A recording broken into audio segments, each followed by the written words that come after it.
After returning from a week-long international trip, I was pleasantly surprised when my mother-in-law, Linda, called me, sounding victorious. She mentioned something about a $30,000 windfall that we had apparently saved. Confused, I tried to recall any recent instance where I had amassed such a sum. As a freelance jewelry designer, I do maintain a savings account for unexpected expenses, but I certainly don't keep large amounts of cash around, and my bank card was securely with me. No one else has access to withdraw such a substantial amount from my account, I explained. He gave it to me, so I took it from the sideboard drawer. You guys are doing well, so it's fine, Linda declared over the phone, leaving me bewildered. Before I could understand more, she quickly thanked me and hinted at counting on me for future financial help before hanging up. I was left puzzled about the missing $30,000 until Kevin, my husband, returned home and cleared up the confusion. It was a misunderstanding. However, a month later, Linda bombarded me with numerous calls. I initially chose to ignore them, but the constant ringing eventually compelled me to answer. Over 60 missed calls displayed on my phone screen was disconcerting. As I picked up, Linda's shrill voice filled the room, accusing me of ignoring her. Her tone suggested she felt wronged, but to me it was merely the consequences of her assumptions. My life as Mary, a 35-year-old busy freelance jewelry designer wanting children but overwhelmed by work, is shared with my equally busy husband Kevin. He originally had a corporate job but now assists me in managing my growing design business. Early in our marriage, my designing gigs were sparse, and we largely depended on Kevin's steady income. Now, as my business flourishes, our roles and responsibilities have evolved, but so have our challenges, like dealing with unexpected family misunderstandings about money. As I neared the age of 33, my career as a jewelry designer began to flourish, necessitating better organization of my increasingly hectic schedule. Sensing the growing demands of my business, Kevin, who was well placed in his company and on track for promotion, made a bold decision. He resigned from his job to partner with me, applying his skills in management to our joint venture. Together, we secured contracts with prestigious international brands, enhancing both our professional and personal lives. However, managing success came with its unique set of challenges, particularly involving Kevin's mother, Linda. Living alone in the family home, she perceived our lives through a lens of luxury and often approached us with financial requests. "You always seem to be living so lavishly, I'm jealous," she would comment. As part of my role, attending product launches and dinners with executives was routine, yet Linda saw these obligations as mere leisure. Her requests grew more personal over time. My friends soon asked me for money to throw a party on one occasion. Although it might seem like we could easily afford such expenses, maintaining our business image was costly and filled with obligations that we couldn't ignore. We weren't living in luxury. These were necessary aspects of our work. Linda, draped in envy and often sarcasm, failed to grasp the nature of our expenses. Dressed up beautifully, eating at expensive places. "I envy you," she would say, despite my repeated refusals. Kevin, being her son, would occasionally acquiesce to her demands, reasoning that a little financial help was a small price for peace. "If giving her a little money keeps her quiet, then it's worth it," he'd argue, finding it simpler to appease her than to have our work disrupted. Yet Linda's demands only escalated. Recently, she expressed a desire for a new dress for an upcoming gathering. Just the other day, Linda came over and pestered Kevin. "Wouldn't a two-piece suit work?" "We've been asked to buy clothes before," I explained. She insisted there might be cheaper options, but what Linda wanted certainly wasn't cheap. Her rebuttal was that it was a fancy party and she couldn't be the only one dressed in old clothes. Furthermore, she insisted on a matching bag, leaving us exasperated. To manage her frequent requests, Kevin had previously set up a credit card in Linda's name, instructing her to use it for her expenses.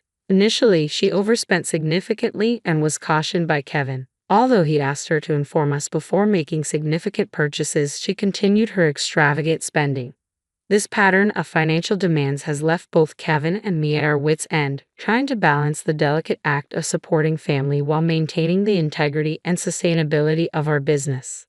I discovered an exquisite ring and couldn't resist purchasing it, though I regret not informing you beforehand. Unfortunately, the bill was exorbitant. If spending is going to be this unrestrained, perhaps it's best to return the card. We simply cannot cover these costs. The credit card was in Linda's name, but Kevin was the one managing and paying the bills.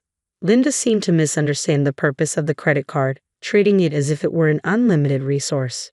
She didn't grasp that every purchase made would eventually need to be paid for, and since the money wasn't coming directly from her own pocket, she continued to use it freely.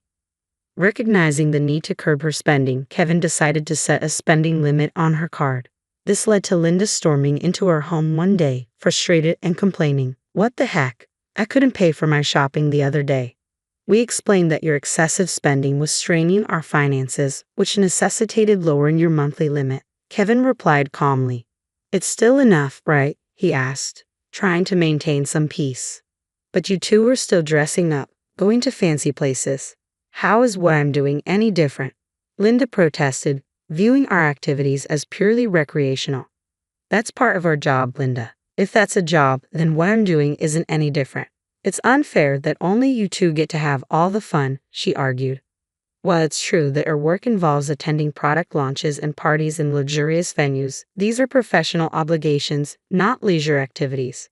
Despite her misconceptions, setting a spending limit on Linda's credit card seemed to have calmed the situation somewhat.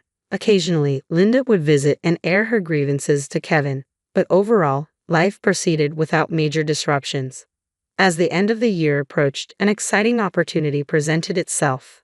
A foreign brand manufacturer approached me with a proposal to expand our business dealings by relocating our base overseas.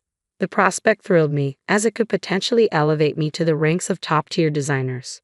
Kevin, ever supportive as my manager, was all for taking the leap. "It's a chance we have to take," he affirmed. However, the prospect of moving abroad brought a new concern: Linda.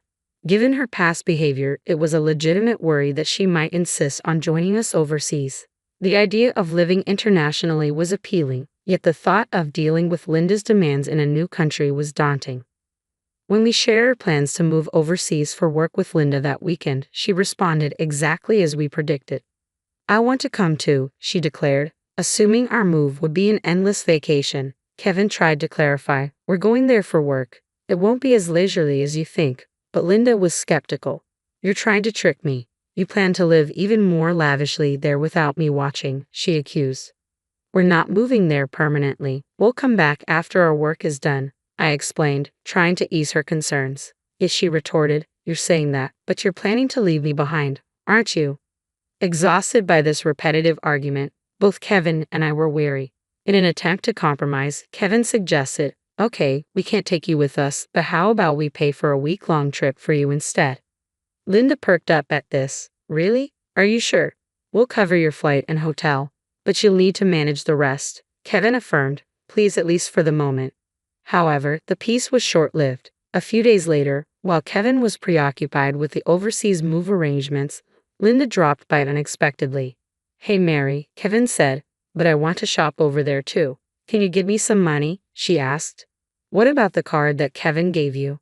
I inquired, knowing she had a designated credit card for such expenses. Linda's face fell. "That's the thing. Kevin finally took it away from me the other day," she admitted. It appeared she had been reprimanded for overspending, and anticipating the challenges of managing finances with different currency rates overseas, Kevin had confiscated the card. "I don't have that kind of money on hand either," she added. "I can't give you money without Kevin's approval. Can you ask him?" I suggested, knowing full well Kevin's stance. "It's no use asking him, that's why I'm asking you," she pressed, raising her voice in frustration. Despite my suggestion, Linda ended up going on a 10-day trip abroad, which I assumed Kevin managed to fund somehow. Upon her return, she called me, burning with excitement. "I'm back, and it was so fun," she excitedly shared tales of her sightseeing and dining adventures. "Though I hadn't asked, and I overbought souvenirs. I could have fit them in my suitcase, so I had them shipped here. Can't wait for them to arrive," she exclaimed. "That's nice," I replied, trying to keep my tone neutral despite feeling a bit overwhelmed. "Thanks to the money you saved up, I had a blast," she exclaimed. "Saved up money? What are you talking about?" I responded, puzzled and a bit alarmed, having no recollection of setting aside money for her splurge. "I found it in your house's sideboard drawer," she said, claiming she took $30,000. I was stunned. Why would such a large amount of cash be stashed away at home, especially not in a drawer where anyone could find it? Confused, I confronted her.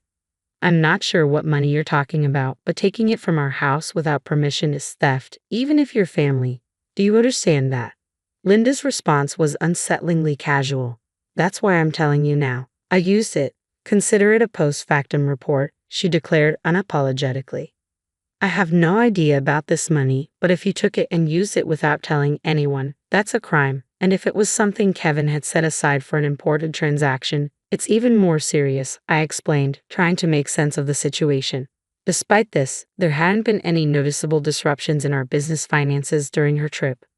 You two live so extravagantly, so why can't I have a little of that? Think of it as doing a favor for your parent. It's not a big deal, right?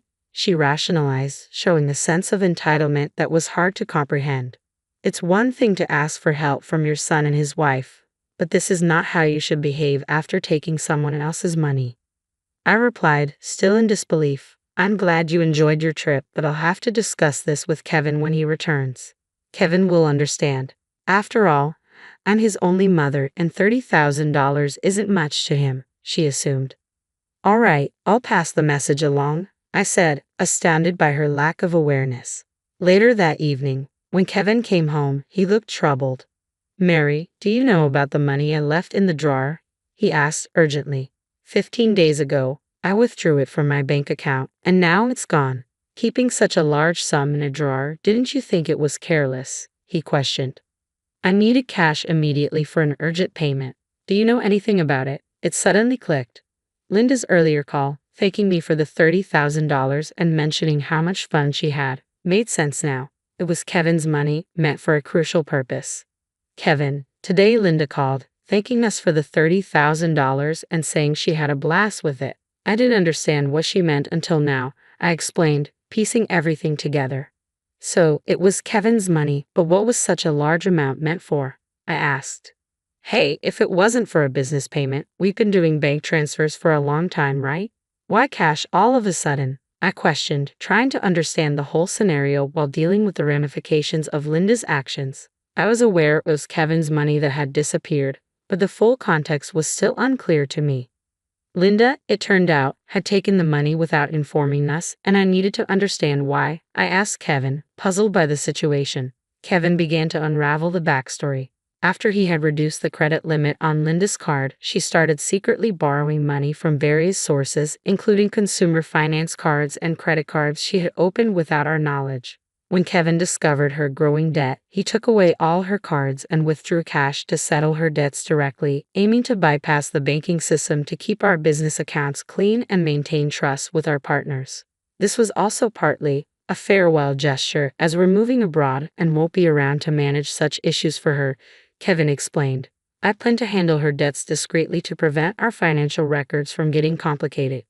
A month had passed since then, and as I was busy packing for our move, Linda's frequent calls became hard to ignore. When I finally took her call, her voice was tinged with desperation.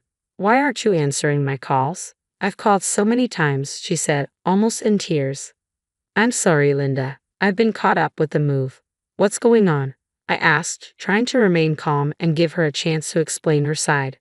It's not just one thing, it's everything. They're asking for payments almost every day. It's too much, Linda confessed, her voice cracking under the strain. Have you tried contacting Kevin about this? I inquired, hoping she had sought his help first. He seems to be blocking my calls. I can't get through to him at all, Mary. You're my only hope now. Please help me, she pleaded. I realized then just how complex the situation had become. Linda's financial recklessness had led her into a labyrinth of debt, and now, isolated from Kevin's assistance, she was turning to me as her last resort. As we prepared to start anew in a foreign country, the challenges of dealing with Linda's financial chaos loomed large, demanding immediate attention before we could fully focus on our new beginnings. I was taken aback by Kevin's drastic approach toward his own mother. If he had used the prepared funds to directly settle Linda's debts, this distressing situation might have been avoided. Instead, Linda was now overwhelmed with collections letters and relentless calls from finance companies and consumer lenders. It was a scene reminiscent of something from a dramatic film, one I had never expected to witness in real life. I'll talk to Kevin, but I can't guarantee what he'll do. A son should help his mother in trouble, right? Please ask him for me, Linda pleaded at the end of our conversation. However, with our impending business expansion and stretched financial resources, we couldn't afford to further assist Linda, especially given that she had misused the money meant to settle her debts. When I relayed the details of the call to Kevin upon his return home, he responded with a mixture of fatigue and resignation. I had planned to sort things out before we left, but she squandered that chance herself, he said coldly. Indeed, the money was originally earmarked to clear Linda's debts, but she had instead blown it on a lavish trip, leaving no room for excuses. As Linda's calls persisted, I followed Kevin's lead and set her number to block. Although part of me wished to help her, she was, after all, Kevin's mother. There was nothing I could do if he had chosen to detach from the situation.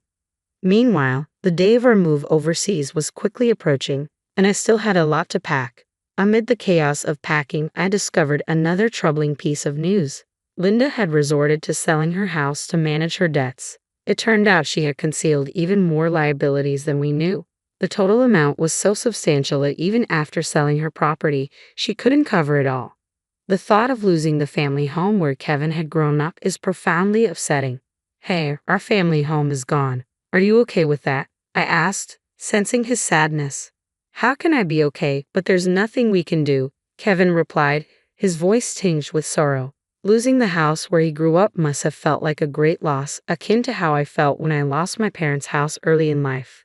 In the midst of these complex feelings and the heavy task of packing, we had to come to terms with the fact that some situations were beyond our control and focus on our future. As we prepared to start anew in a different country, the bittersweet reality of losing a family home struck me deeply. Watching Kevin navigate this loss was unlike anything I had experienced before. He had not only lost the tangible structure where his earliest memories were formed, but also his emotional sanctuary. All this while his mother, Linda, was still alive. It's an indescribable feeling, the mixture of loss and displacement, especially under such painful circumstances. I reflected. The impact was profound and complex, far more than mere bricks and mortar. It was about losing a part of one's history and the comfort of a place that no longer exists. Meanwhile, Linda, now residing in a modest apartment, faced the daily grind of managing her debts. Working part-time at her age posed significant challenges. Job opportunities for the elderly were limited, often physically demanding, and less rewarding. This stark new reality was a drastic shift from her previous life of unchecked spending and financial freedom. Though sympathy naturally arose seeing her struggle, it was tempered by the knowledge that her situation stemmed from her own financial imprudence. Life teaches us that actions have consequences, and Linda's case reaffirmed the harsh truth that financial responsibility is crucial at any age. Back in our new environment, our business was thriving beyond our initial expectations. The move overseas had catapulted our brand into the international spotlight, bringing in a flurry of inquiries and offers from various corners of the globe. Every new email and call held potential for expansion and collaboration, which was incredibly exciting yet immensely demanding. However, amidst the professional achievements, our personal lives bore the weight of relentless schedules. The dream of expanding our family seemed like a distant vision, something we hoped to circle back to when the waves of immediate demands subsided.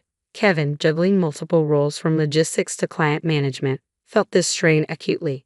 As partners in both life and business, we found ourselves pondering the future and our priorities, wondering how we could align our professional goals with our personal desires. Looking out of our apartment window, taking in the view of the far cityscape with its neon lights blurring into the night, I reflected on the contrast between this vibrant, relentless city that was now our home and the quiet, steady life we had left behind. The complexity of our new life was exhilarating but also daunting, filled with endless tasks and decisions that challenged us at every turn. Navigating this new chapter, I often found myself reflecting on Linda's situation and the broader implications of our familial and financial decisions. It was a continuous learning curve, understanding how deeply intertwined our choices were with the fabric of our lives. Each decision, each sacrifice, and each success shaped not just our immediate circumstances but also the legacy we were building. As we embarked on this new phase of our life, we remained mindful of the delicate balance between achieving professional success and maintaining the relationships that defined who we were beyond our business achievements.